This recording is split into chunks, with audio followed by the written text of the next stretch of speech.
Road to the IPO, les podcasts des entrepreneurs aguerris.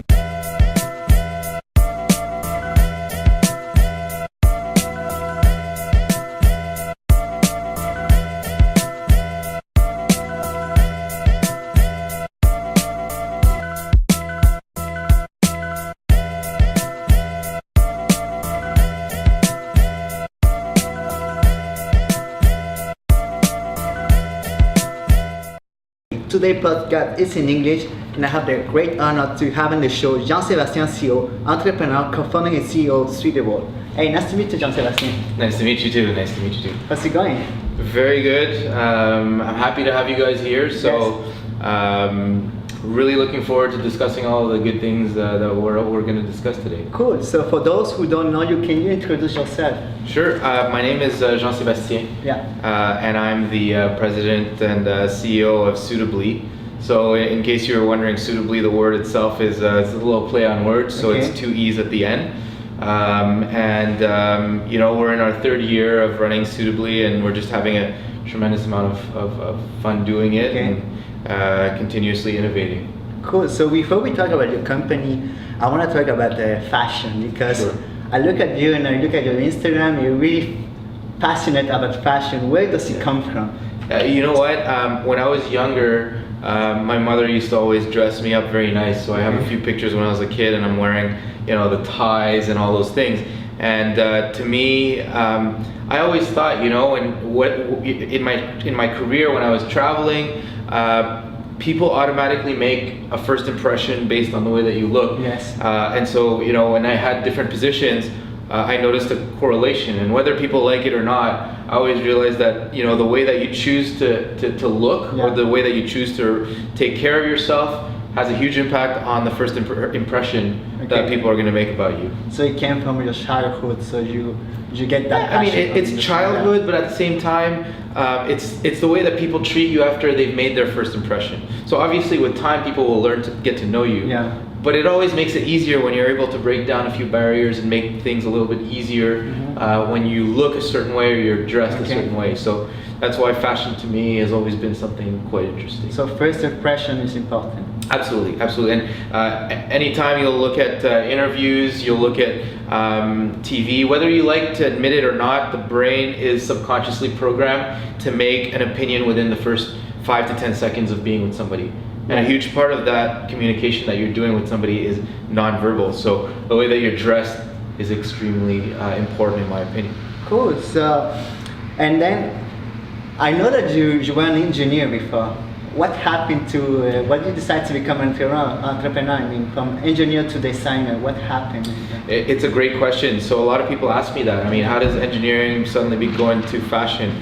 I'd like to think of Suitablee as a fashion company, but at the same time, Suitablee is morphing very slowly and very strategically into a tech company. If you look at our website, if you look at all the technologies that we use, a lot of the things that we do are tech-based. Now, it wasn't always meant to be this way, but the engineering side of me sort of brought that company into that direction. So just to explain a little bit of the background, being from a Vietnamese mother, father who's Chinese but from Mauritius, they gave me, or they raised me with certain values, you know, that I needed to study something that was stable, I'd be able to get a 9-to-5 job and support my family. So I did that. I studied engineering. I liked it. Gave me the chance to travel the world. I know we were speaking Spanish earlier in the day. He doesn't speak in Spanish. Correct. So it allowed me to, it created a platform for me to visit the world, travel, and now there was an opportunity that I saw. It didn't make sense that, you know, tailors were charging anywhere between $1,500 to $2,000 and still, you know, manually measuring people, guessing, you know, there's no technology involved at all. So I said, you know, there has to be a way that we can produce things much less expensive, much more precise, much quicker with the use of technology.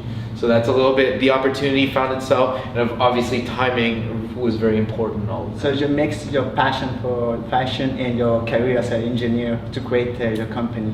That's exactly right. And you know, I think it takes time, right? To be, when you're an entrepreneur, and even when you're young, when you choose to study a certain subject, at 16, 17 years old, when you're making choices for your career, it's very hard to actually know what the world is like. when you're young, you think you know it all, and when you realize at 30 years old, oh my God, what I studied is completely different from what I imagined. And then you're seeing friends, you're seeing colleagues, you're seeing your networks work in all types of fields that are completely different than yours, but also interesting.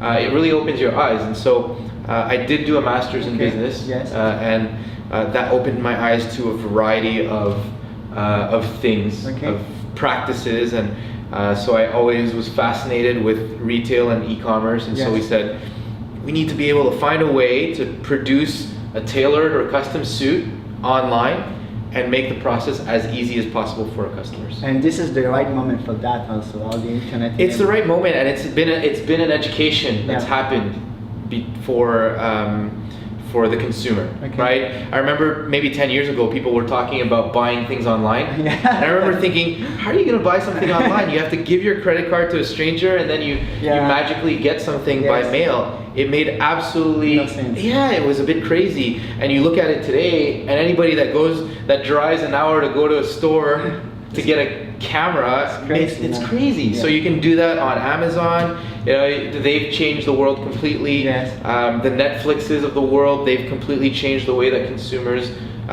look at media. And so the consumer has gotten lazy. They don't want to necessarily go into stores anymore. They want to go online. They want to be able to pick and choose everything and have a service at their door.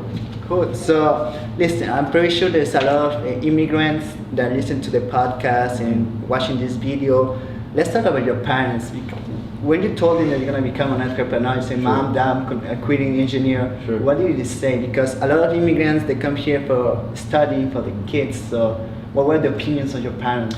Well, for me, I'm very grateful to be a Quebecer, and I'm born in Quebec. I love Quebec, and one of the things that I always said was, when we build a business, it's to support les Québécois. It's an amazing culture. It's an amazing country with a tremendous amount of opportunity. And so my parents always told me that. I mean, you have so much opportunity in Canada. If you work hard, you put in the time, you do things with integrity, you're gonna have some success. And so obviously their vision for me was always to be stable 9-to-5 job. When you're from a war country like Vietnam, you want whatever is as stable as possible, right? And so entrepreneurship, it has a little bit more risk. So working the first few years, I had a great job. I was traveling the world. The salary was great. But at the same time, there's a part of you that basically, if you're a driver, you're somebody that wants your success based on your performance, and not necessarily have somebody decide for you, okay, well, your bonus is going to be 4% this year, your raise is going to be this, and you're like, how much control do you actually have over that? At the end of the day, your boss or your director, your VP, has a budget that he needs to allocate. And so if he's feeling good that day, or you had a great week, he's feeling good about you, or she's feeling great about you, you're gonna get that bonus. If not, maybe not. So I was always of the opinion that I don't want to give people the control over my fate or my destiny. I want to take that into my own hand. So when I did become an entrepreneur, obviously my parents were worried. Because you're leaving a good job, you have a family to take care of, and so the immigrant part of them was, hey, you really want to do this. But at the same time, when they've seen me, right? Like a lot of entrepreneurs start off very young, and it's hard to know whether you're going to have success, but they've seen me. I've failed a few times in my life as an entrepreneur, and so they knew. I mean, at the end of the day, they have to be supportive, and they have always been supportive of that, and I'm grateful for that. So Jean-Sebastien, for the kids or the teenagers that are watching this, what advice can you give to them to talk with their parents? What would be the best approach to say, look, Mom, Dad, I want to become an entrepreneur, I want to take my control over my life? Here's the thing, okay? What I find a lot of younger people think about entrepreneurship is they mix entrepreneurship with passion. Okay, and I know a lot of people will say, do what you love, do your passion, you're gonna love it. Your passion needs to make sense to a consumer. Your passion needs to make money. Because passion becomes very boring if you are not able to pay your bills. At the end of the day, if you're passionate and you're doing what you're doing, you're liking, great. But if you're living out of the trunk of your car for 3 years, your life is suffering, your health is suffering because you can't afford the things to take care of yourself and your family, your passion doesn't become your priority anymore. Okay. Putting food on the table is your priority. So a lot of the problems with younger folks who listen to, let's say, your so-called influencer who says follow your passion. Yes, follow your passion. Yeah. But your passion needs to pay bills. To make money. Yeah. Because your passion will last about 3 months if you're not paying your bills. True. So that's a very important thing that I think younger folks need to understand. Cool. So before we go and talk about the company, can you tell us where people can contact you? Which platforms are you on? Sure. Yeah. So we want to make it, when we created this company, one of the things that we wanted to do was make us as reachable as possible. Yes. I think one of the things that drives me the craziest is when I'm dealing with a company and I can't reach by phone. I'm on a waiting line. I can't reach them by internet. Okay. They don't respond to your emails. Social media, they don't respond. Yeah. Those are some terrible experiences. So we wanted to make it possible for all of our customers to reach us through different channels. So whether you're sending us messages through Facebook, whether you're emailing us through our website, or whether you're calling us, we have a very good response rate. I would say that on average, we'll respond within 2 to 3 hours at the max. And so people are used to this type of service. And so we've created a platform, or we've created different channels that make us as available as possible. Another reason being is when I worked in sales, if somebody's calling you or they're reaching out to you, that's gold. Yes. Right? They're taking their phone, they're taking the time to write to you. Yeah. If you're not available, guess what? Your competitor is getting them. You lost that opportunity. Yeah. So being reachable for us is extremely important. What are the nicknames? Instagram is what the nickname? Yeah, so our Instagram is Suitablee, so Suitablee. And we do get people that send us messages through Suitablee as well on our Instagram. So that's another platform that we use as well, so that people can. And yourself? Yeah, so I have my own Instagram account. I'm a private person, but at the same time, when I started the business, I realized that you have to put yourself out there as well. Yes. And the reason is because, and I take Mark Cuban as an example, but Mark, when you're dealing with one of Mark Cuban's businesses, you're not thinking of business ABC, you're thinking of Mark Cuban's business. Cool, yeah. People are starting to associate a lot more businesses to names. So Facebook, you've got Zuckerberg, Amazon, you've got Bezos. So you've got, all of these businesses that have these people that are in the public, that have public profiles. Yes. So as much as, some people like to keep their life private, in today's new world, having an online presence or an online, image, attention, or visibility is really important. Because when people are doing business with you, they want to know who they're doing business with. True. Right? Yeah, So that's why we do podcasts to interview those people like yourself, like the great friends. So we're gonna put all the links on the description so you can contact Jean-Sebastien. And so let's talk about your company. I want to talk more in details. So what is the missions of Suitablee? What did you create it for? You say because it was expensive going to a retailer, but what was the reason that you decided? Yeah, well, the ultimate mission is always to make people look their best and feel good in their outfits. Yes. But here's the thing, right? Yeah. Like when we created this business, anybody can make suits, right? I mean, if I go down the street, I'll find somebody that makes suits. Yes. So another advice to entrepreneurs is how are you going to be different from your competitors? True. So number one, people don't want to wait anymore. Okay. So we're faster than everybody. People want precision. Okay. So I would say only about 5 to 10% of our customers need very minor alterations. Okay. So we use technology for precision. So that being said, the mission is to provide a service for customers, an experience, but at the same time we're using the tools of today as opposed to tools of the 1800s or 1900s. Okay, cool. And so this month, October, you celebrate your 3rd anniversary. So what were the challenges and the success that you had along those years? Challenges always at the beginning. And I would still say that we're a startup. 3 years. Yeah. I think that most of the entrepreneurs that I speak to always say, well, you think it's 3 years, it's 5 years. 5 years is that mark where you need to hit. So we're still waiting to get to that milestone. But there's a lot of challenges between the beginning and now. And one of the biggest challenges is really at the beginning, just to prove yourself. Right? When you're selling your suits, or when you're hustling to go out and get those first 100 customers, you have to convince them why they should go with you as opposed to all the big name brands that exist in the world. I mean, somebody's not spending $5 to get something and test it out. Somebody that comes in here is spending a few $100s to get a suit. So obviously the convincing that needs to happen is much more rigorous than it is now. We didn't have a brand that's as strong as now, so there's time. You have to build that brand, and obviously, as any entrepreneur will tell you, at the beginning you might be, you don't know. Sometimes you have customers, sometimes you don't. You don't know whether you're going to be successful, and sometimes some weeks are harder. But you have to be strong enough or have the presence of mind to understand that, hey, you know what? Like, this is going to work out. We're moving in the direction.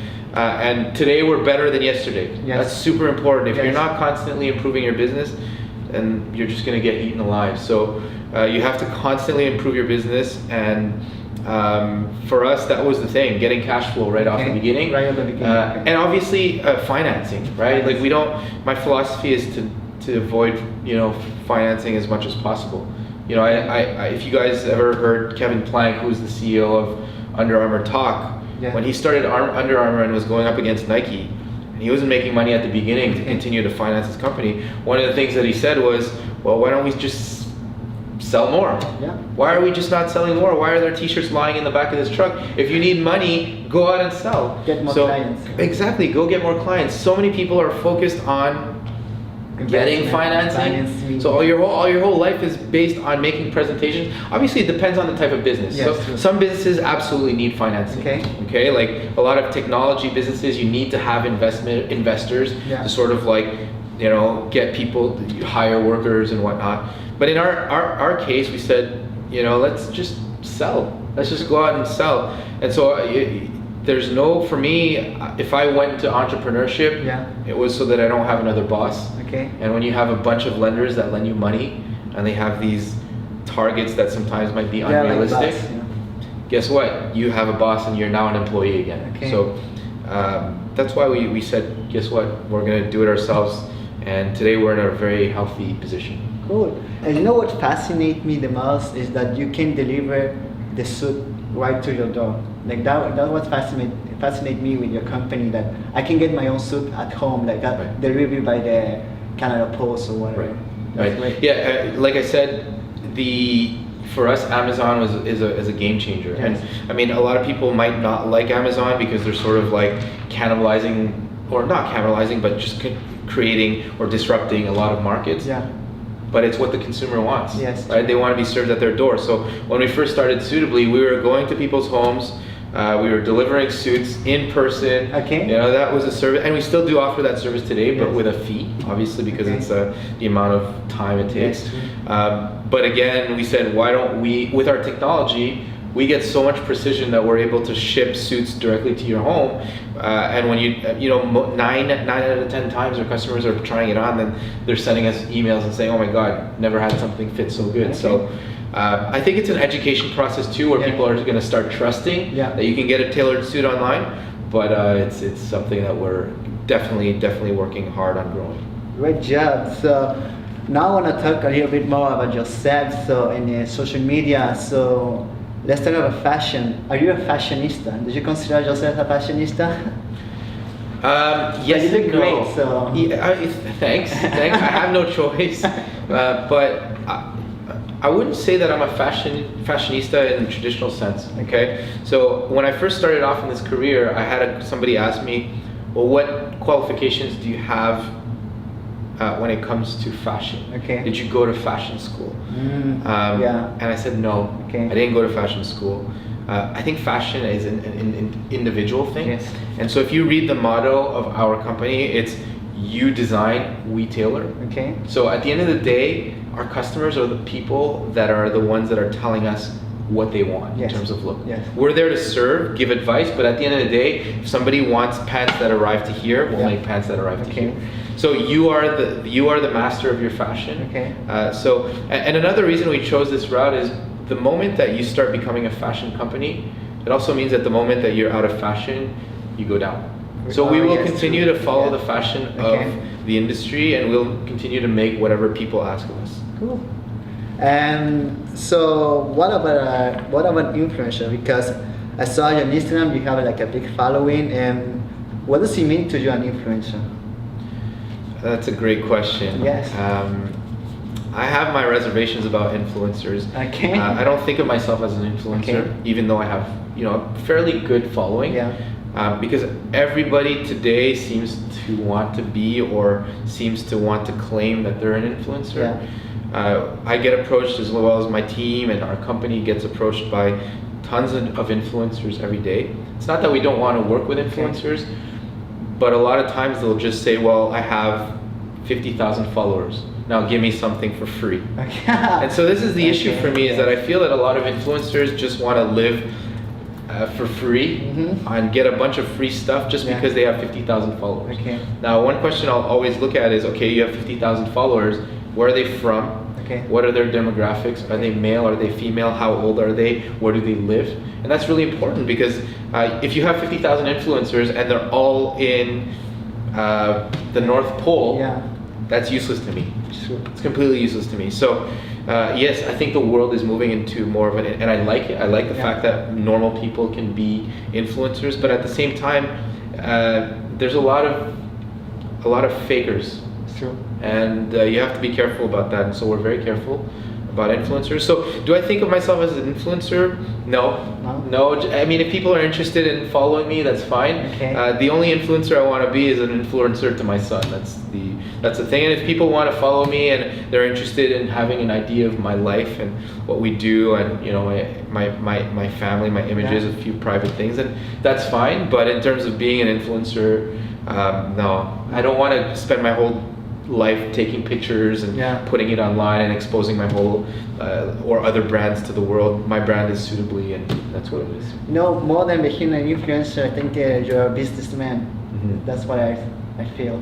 I appreciate that, and I do think that way too, because like I said, there's so many influencers that I see online, and people are buying followers today. It's Yes. not real followers. Yes. You look at the people who like images. I don't know if these people are real or not. So Okay. at the end of the day, if people want to come to my Instagram or my Facebook account or my LinkedIn, Yeah. that's fine, and I'm going to provide insight and value into what we do. Yes. But to see myself as a role model, or not a role model, but an influencer for online, I don't see myself that way. So we are the last question of the podcast, and you talk about tech.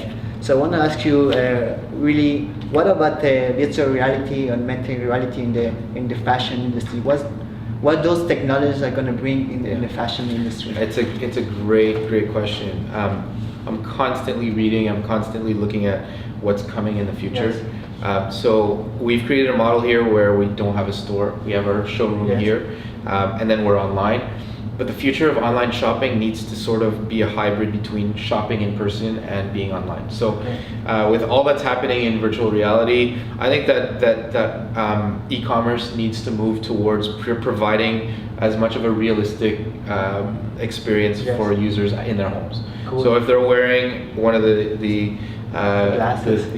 3D glasses that for virtual reality, or using their phones for augmented reality to sort of get an idea of what a product could look and feel like, that's extremely important. Yes. So we're always thinking about those things. How do we continue to bring the online shopping experience to our consumers and make them as accurate as possible?